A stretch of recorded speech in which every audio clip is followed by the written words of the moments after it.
Hey there, Tim DeSetti, Zach DeSetti, giving you a brief portfolio update on some changes that we're making.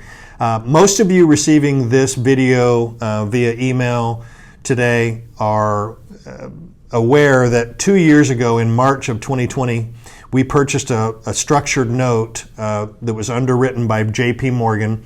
That particular note was designed to be tied to the S&P 500, and if the S&P 500 went up, we made a good profit. We moved some bond money at that time into this position. So that particular note matured in March of this year, so about 7 weeks ago. And we've been sitting on that position in cash, both the original position plus the profits we made. And we've been designing a new structured note to go into your portfolio. For those of you who did not have that JP Morgan note, we have been using an ETF version of those buffered notes that was very similar. And so in either case, this week we are making a trade. We have designed a new note that went into place this week. And again, this note is with JP Morgan, and we've decided to put that note into 3 different types of positions. And so today, the purpose of today's email is to show you 3 slides. Zach and I are going to kind of go back and forth over the course of these 3 slides and introduce to you what we're putting into the portfolio. As of today, most of you heard from us yesterday. We spoke with you personally about an updated form that was needed. So thank you for your timeliness in getting that form updated if it was necessary in some of your accounts so that we could get this placed properly this week.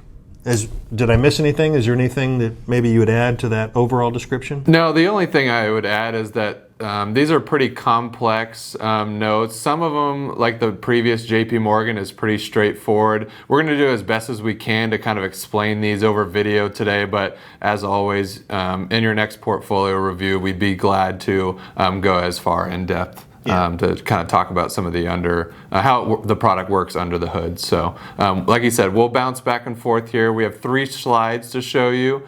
And so we're going to just give you a little bit of commentary on how each of those products work. And when we sit down with your individual reviews, we'll go into these in more significant detail. Again, today is just meant to be a high-level overview. The first slide you'll see up on the screen here is the 2-year 20% buffered note. This is again underwritten by JP Morgan and very similar to the original note that we bought back in 2020.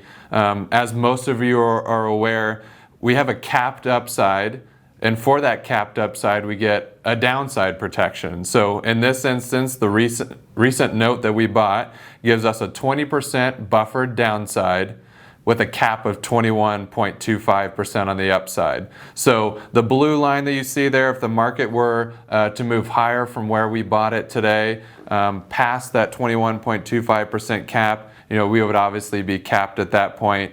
The red line staying within that buffered zone after the 2 years, we would have no downside that we would have taken on as far as principal loss.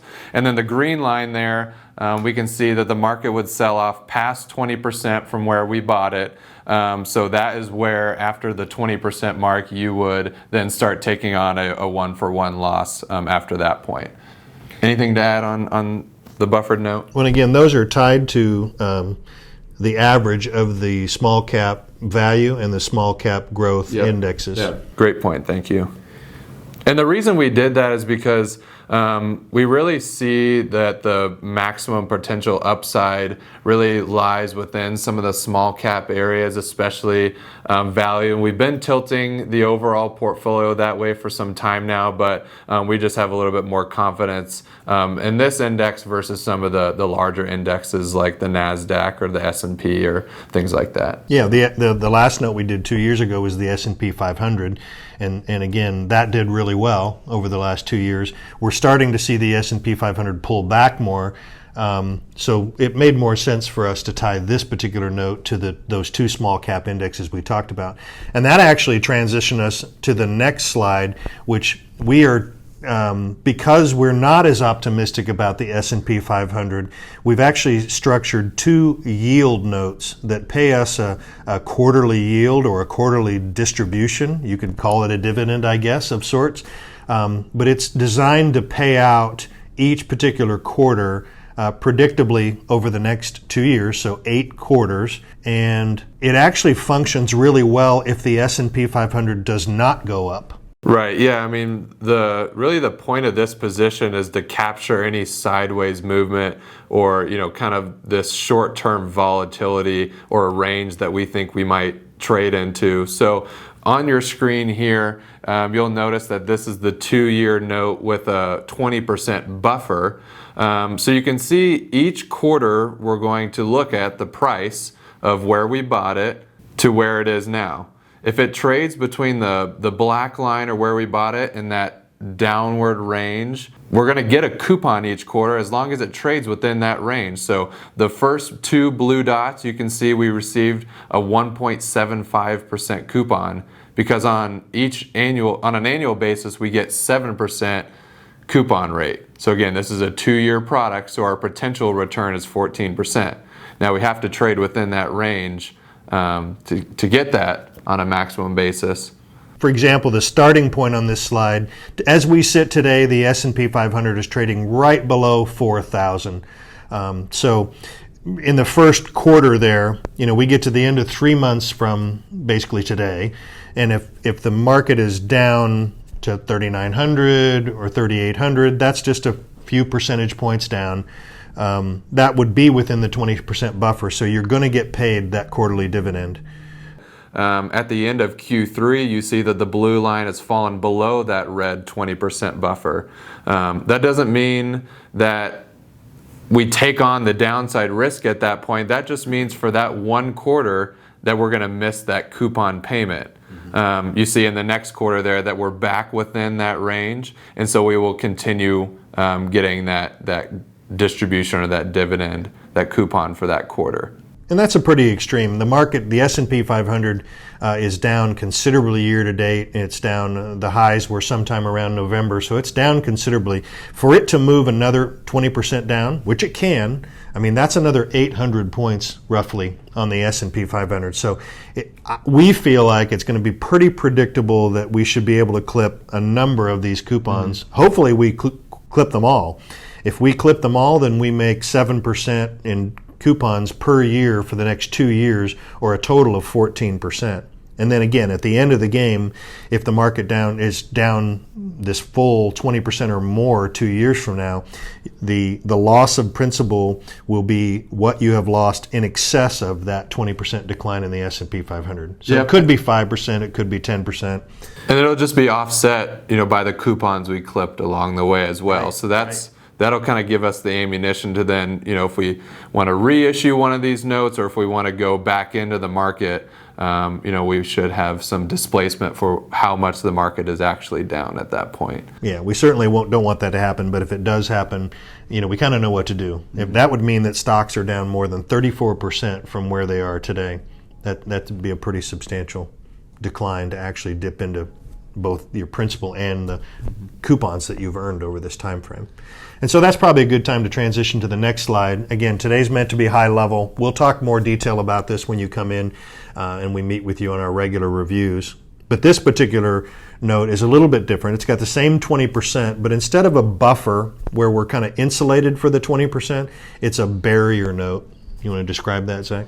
Yeah, the barrier acts kind of like the buffer for the first 20%. If we finish this 2 years down 10% per se, we're insulated from any loss. But if we surpass the 20% barrier, let's say the market is down 25%, we're going to be down that full 25%. It's not like the buffer where we just start realizing loss after we break that floor. So in this example, we see the red line again at 20%. If we break that barrier at the end of the 2 years, the market is down 25. We're actually going to be down 25 on the principal of the contract. Yeah, that makes sense. And again, in exchange for that, you can see that the yield on this particular note is higher. So instead of 7% that was linked to the buffered note, we're going to make a coupon of 10.75% per year for the next 2 years. Again, so offsetting the higher yield, offsetting for a slightly higher risk. The other thing I would say in conclusion is that we're putting 50% of the position right now in that very first slide we showed you. So the very, very similar to the same position you had for the last 2 years. We're taking the other 50% and dividing it between these two buffered and barrier yield notes. So again, these are small positions. This is not going to, unfortunately, not going to make or break the portfolio, but we do believe it's our best opportunity to enhance the portfolio in either a down market or a sideways market over the next couple of years. A great bond replacement in our mindset, and a good addition to the portfolio. The only other thing I would add on the two yield notes too, and maybe some of you are wondering, is what happens if the market were to go, back above, where we originally bought. So the black line on the last two slides. At that point, the JP Morgan has the option to call these notes away. So they would give us our premium back, our principal back at that point, and then we would also add any coupons that we clipped along the way. So you'll see on both of these last two products that there's a 6-month no-call provision. So that means in the first 2 quarters they can't call that away if the market goes up, but after that they have the ability to call that away if they want. And that applies to both of those. Yeah. So in conclusion, I guess I'd say that's a negative, definitely, Zach, but it's a negative associated with the stock market going up, the S&P 500 going up. If the S&P 500 goes up, you're going to have a lot of other positions that are going up. And so the only negative is you get 100% of your principal back, and then we'll redesign this and we'll move forward given those market conditions, and the numbers will change slightly. So again, we feel good about it. We look forward to meeting with you in our next investment review. We'll talk about this in more detail, and we appreciate you taking the time to view this video this morning. So thanks again. Thank you.